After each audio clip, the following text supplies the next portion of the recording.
1925 March മാസം 12-ാം തീയതിയാണ് ശ്രീനാരായണ ഗുരുവും ഗാന്ധിജിയും തമ്മിൽ ഏറ്റവും ആദ്യമായിട്ട് കണ്ടുമുട്ടുന്നത്.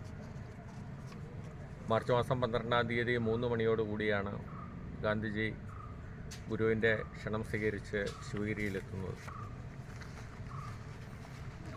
ആ സംവാദത്തിലാണ് ശിവഗിരിയിലെ ഒരു മാവ് ചൂണ്ടിക്കാണിച്ചുകൊണ്ട് ജാതി സമ്പ്രദായം നിലനിൽക്കുന്നതാണ് എന്ന് ഗാന്ധിജി തെളിയിക്കുന്നതിന് വേണ്ടിയിട്ട് ഒരു ശ്രമം നടത്തി. ആ ശ്രമം എന്ന് പറയുന്നത്, തൊട്ടടുത്ത് നിൽക്കുന്ന മാവിനെ ചൂണ്ടിക്കാണിച്ചത് പ്രകൃതിയാണ്. പ്രകൃതിയിൽ വളർന്നു വരുന്ന ഒരു സസ്യമാണ് മാവ്.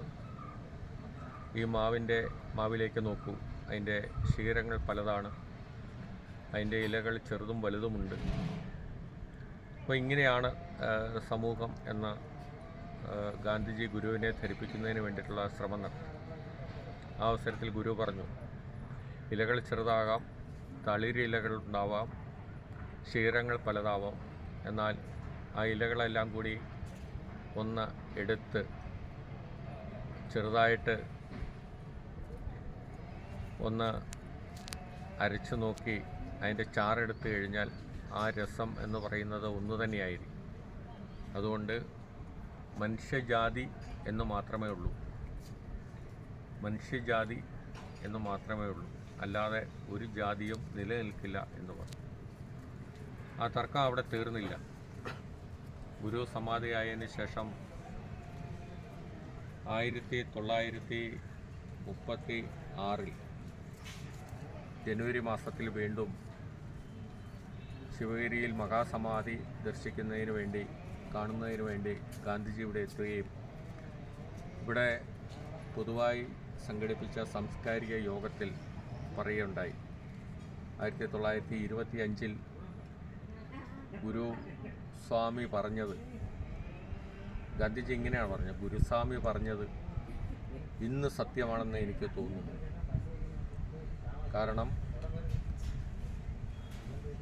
ഐത്തം മാറ്റിയാൽ മാത്രം ജാതി മാറില്ല, ഐത്തം മാറ്റിയാൽ മാത്രം ജാതി മാറില്ല, ജാതി സമ്പ്രദായം തന്നെ മാറേണ്ടതുണ്ട് എന്നുള്ള ആ തത്വം എനിക്ക് 11 വർഷങ്ങൾക്ക് മുമ്പ് പറഞ്ഞു തന്നത് ഗുരുസ്വാമികളാണ് എന്ന് സമ്മതിച്ചു. അപ്പം ഗുരു പറഞ്ഞ ഒരു കാര്യം ഗാന്ധിജിയെപ്പോലെ ഒരാൾക്ക് വ്യക്തമാകേണ്ടി വരുന്നതിന് വേണ്ടി 11 വർഷക്കാലം എടുത്തു. അതുപോലെ തന്നെ ഇവരുടെ ജനനസമയത്തും ഈ ഒരു 10 വർഷത്തിൻ്റെ ഗ്യാപ്പ് കാണാനുണ്ട്. 1859 ഗുരു ജനിക്കുന്നു,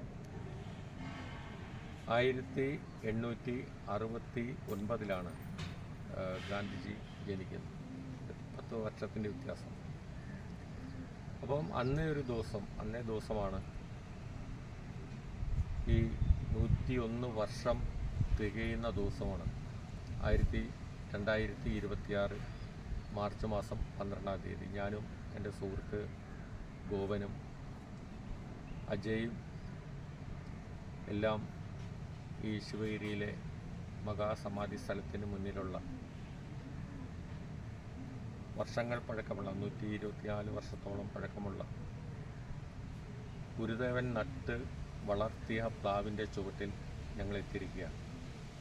ഈ പ്ലാവിന് ഞങ്ങൾ 40 ദിവസം മുമ്പാണ് വൃക്ഷായുർവേദം ചെയ്തത്. വൃക്ഷായുർവേദം ചെയ്യുന്ന സമയത്ത് 3 പ്ലാക്ക് മാത്രമായിരുന്നു അതിലുണ്ടായിരുന്നത്. 40 ദിവസത്തിനകം തന്നെ അത് 3 ഇരട്ടിയായിട്ട് മാറി എന്നുള്ള ഒരു കാര്യം കൂടി ഞങ്ങൾക്ക് നേരിട്ട് ബോധ്യം. എന്തായാലും ഞങ്ങൾ ചെയ്ത വൃക്ഷായുർവേദം അത് ഫലം കാണുന്ന ഒരു രീതിയിലേക്ക് എത്തിയിട്ടുണ്ട്. 40 ദിവസത്തിനകം തന്നെ എൻ്റെ റിസൾട്ട് വന്നു കഴിഞ്ഞു. എന്തായാലും ഞങ്ങളന്ന് പോയതിന് ശേഷം 40 ദിവസം കഴിഞ്ഞാണ് ഇവിടെ എത്തുന്നത്. ഇത്രയും ദിവസം ഈ പ്ലാവിനെ സ്വന്തം ബന്ധുവിനെ പോലെ കണ്ട് പ്രിയപ്പെട്ട അജയ് ഇവിടെ ഉണ്ട്, എൻ്റെ അടുത്തൊന്ന് നിൽക്കും കേട്ടോ. അജയാണ് അത് കാത്തുരക്ഷിച്ചത്. കഴിഞ്ഞ 35 വർഷക്കാലമായി മഹാസമാധി സ്ഥലത്ത് നിത്യവും ദർശനം നടത്തുകയും ഉപദേശങ്ങൾ സ്വീകരിക്കുകയും ഗുരുഭക്തനായി മാറുകയും ചെയ്തിട്ടുള്ള പ്രിയപ്പെട്ട അജയ്യാണ് ഈ പ്ലാവിൻ്റെ രക്ഷകനായി ഇപ്പോൾ ഉള്ളത്. നമുക്ക് ജൂൺ മാസത്തോടു കൂടി തന്നെ ഇതിൻ്റെ റിസൾട്ട് പരിപൂർണമായി നമുക്ക് അറിയാൻ സാധിക്കും. എന്തായാലും ഈ ചടങ്ങിൽ വീണ്ടും ശിവഗിരി കുന്നിൻ്റെ പടിയിറങ്ങുമ്പോൾ വീണ്ടും ആഗ്രഹമാണ് അടുത്ത ദിവസം തന്നെ തിരിച്ചു വരണം. അത്രമാത്രം ഈ മണ്ണും സമാധി സ്ഥലവും ഈ പ്ലാവുമൊക്കെ ജീവിതത്തിൻ്റെ ഭാഗമായി